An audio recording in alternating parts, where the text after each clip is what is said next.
नमस्कार, मैं हार्दिक किरण हड़पावत। आज हम बात करेंगे लापरवाही पर।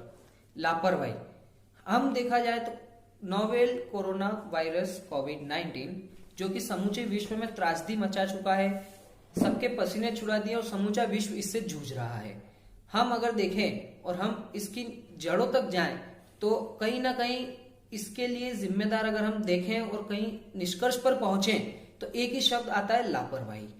चाइना के में सबसे पहले 2 स्थानों पर कोरोना वायरस ने दस्तक दी, जिसमें लापरवाही बहुत हद तक हुई।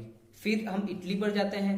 इटली पर चाइनीज कर्मचारी जब चाइना त्योहार मनाने गए और वापस आए तो उनका सही रूप से स्वास्थ्य प्रशिक्षण नहीं हुआ, जिसके कारण वहां पर भी कोरोना वायरस ने त्रासदी मचा दी। और ये तो हम सभी जानते हैं कि किस हद तक वहां पर काम हुआ है, कोरोना वायरस ने किस हद तक वहां पर त्रासदी मचाई है, कोहराम किया है। आगे हिंदुस्तान पर आए हम। भारत में कोरोना वायरस ने दस्तक दी तो वहां पर भी हम ये देख सकते हैं कि लापरवाही बहुत हद तक हुई है।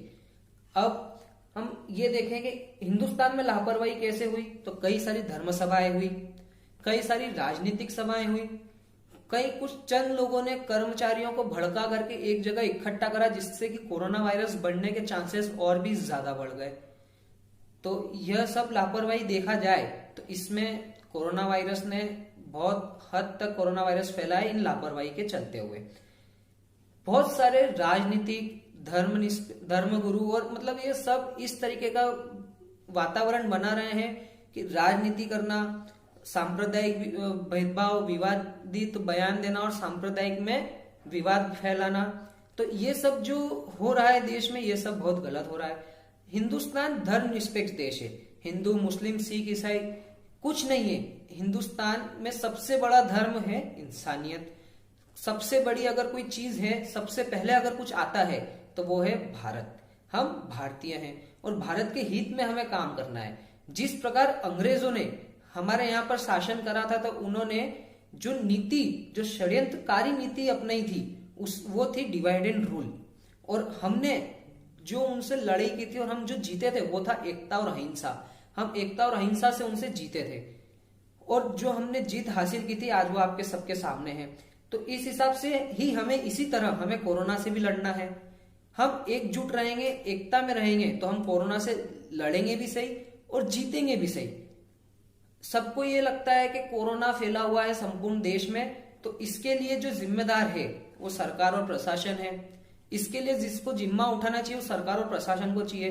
कोरोना वायरस एक बीमारी है तो वो बीमारी जाती है डॉक्टर्स के थ्रू, तो डॉक्टर्स ठीक करेंगे, उनकी ही जिम्मेदारी है कि कोरोना वायरस को ठीक करना। इसका एंटीडोट निकालने का काम विशेषज्ञों का है, हमारी कोई जिम्मेदारी नहीं है। हमें तो हमारा आवश्यक वस्तु चाहिए, हमें तो बस हमारे उससे मतलब है घूमना फिरना सब कुछ करना है। पर नहीं, अगर कोरोना वायरस से हमें जीतना है, लड़कर जीतना है, तो एकता और अहिंसा से ही लड़ा जा सकता है और उसी से हम जीत सकते हैं।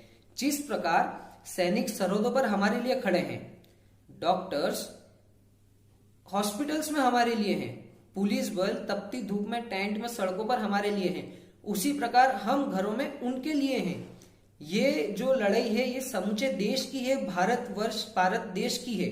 130 करोड़ जनसंख्या की ये लड़ाई है और हमें सबको एकजुट होकर, एक साथ होकर इससे लड़ना है। ऐसा नहीं है कि किसी शासन, प्रशासन, स्वास्थ्य सेवाएं, पुलिस कर्मियों इनकी ही जिम्मेदारी है। नहीं, ये समूचे देश की जिम्मेदारी है, ये हमारी सबकी जिम्मेदारी है कि हमें कोरोना वायरस से एकजुट होकर लड़ना है। हम घर में रहेंगे तो सुरक्षित रहेंगे, जियो और जीने दो, जान है तो जहान है। घर में रहना है, परिवार के साथ रहना है। घर से बाहर भी निकलते हैं, आवश्यक वस्तुओं के लिए निकलते हैं तो मास्क पहनकर जाना है। घर में आते हैं तो आवश्यक वस्तुओं को सैनिटाइज करना है, आते ही अपने हाथ को साबुन से 20 सेकंड तक धोना है और घर में रहते वक्त भी थोड़ी थोड़ी देर में 20 सेकंड तक सही तरीके से अपने हाथों को धोना है। अब हम आगे बात करते हैं। तो लोगों को मतलब बिल्कुल ये समझ नहीं रहे, जिससे कि हमारे कोरोना फाइटर्स जो घर के बाहर है, सबसे पहले हमें ये जानना पड़ेगा कि कोरोना फाइटर्स हैं कौन। संपूर्ण भारत के 130 करोड़ लोग कोरोना फाइटर्स हैं। बस फर्क इतना है कि हम लोग घरों के अंदर हैं और शासन, प्रशासन, स्वास्थ्य सेवाएं और जितने भी लोग घरों के बाहर सेवाएं दे रहे हैं वो बाहर के कोरोना फाइटर्स हैं। और हमें उनका मनोबल बढ़ाना है, हमें उन्हें बताना है कि वे अकेले नहीं है। समस्त 130 करोड़ जनसंख्या का देश, पूरा भारत उनके साथ है। अगर हम एकजुटता यूनिटी, एकता, अहिंसा से अगर हम लड़ेंगे तो हम ये जीत जरूर हासिल करेंगे और हम कोरोना वायरस को जरूर हराएंगे।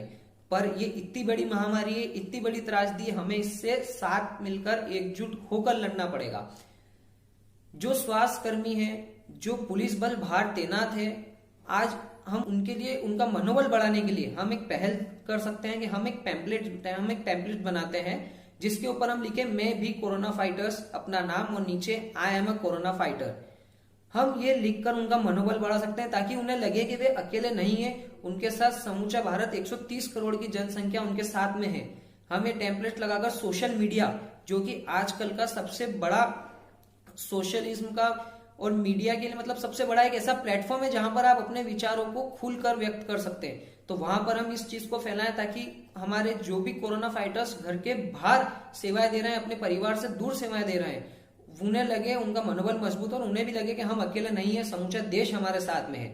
अगर किसी को भी ऐसा लगता है कि ये कैसी बातें हो रही है, क्या बेकार का तरीका, इससे क्या होगा, तो वह एक बार उन कोरोना फाइटर्स, उन डॉक्टर्स, नर्सेस के बारे में सोच लेना जो अभी तक अपने परिवार से, अपने बच्चों से नहीं मिले हैं। उन पुलिस बलों के लिए, उन पुलिस वालों के लिए सोच लेना जो तपती हुई गर्मी में टेंट के नीचे सड़कों पर अपनी सेवाएं दे रहे हैं, फुटपाथ, जंगल, सड़क, जहां जगह मिले वहां पर अपनी 2 वक्त की रोटी भी वहीं खा रहे हैं। वो फिर भी अगर नहीं लगे तो एक बार ध्यान से न्यूज से, गूगल से, कहीं से भी उन बच्चों के बारे में सोचना जिनकी उम्र 10 साल से कम है और वह कोरोना पॉजिटिव है। वह किस प्रकार अपने घर से स्कूल बैग्स में अपना पूरा सामान लेकर एम्बुलेंस में बैठकर आइसोलेशन, कोविड हॉस्पिटल सब दूर रह रहे हैं और किस प्रकार वो उससे डील कर रहे हैं, किस प्रकार वो उससे लड़ रहे हैं। तो उनके लिए हम इतना सा कर सकते हैं, ये एक पहल हम कर सकते हैं कि हम एक टेम्पलेट बना करके सोशल मीडिया पर पोस्ट करें और हमारे वो कोरोना फाइटर्स जो घर से बाहर है उनका मनोबल बढ़ाए कि घर के अंदर भी बैठे कोरोना फाइटर्स आपके साथ में और समूचा 130 करोड़ का देश आपके साथ में है। अगर हम इसी प्रकार उनका मनोबल बढ़ाएंगे तो हम स्वस्थ रहेंगे, हम अच्छे रहेंगे और कोरोना वायरस को हम एकता से, एकजुट से और साथ मिलकर के हरा सकते हैं। जय हिंद।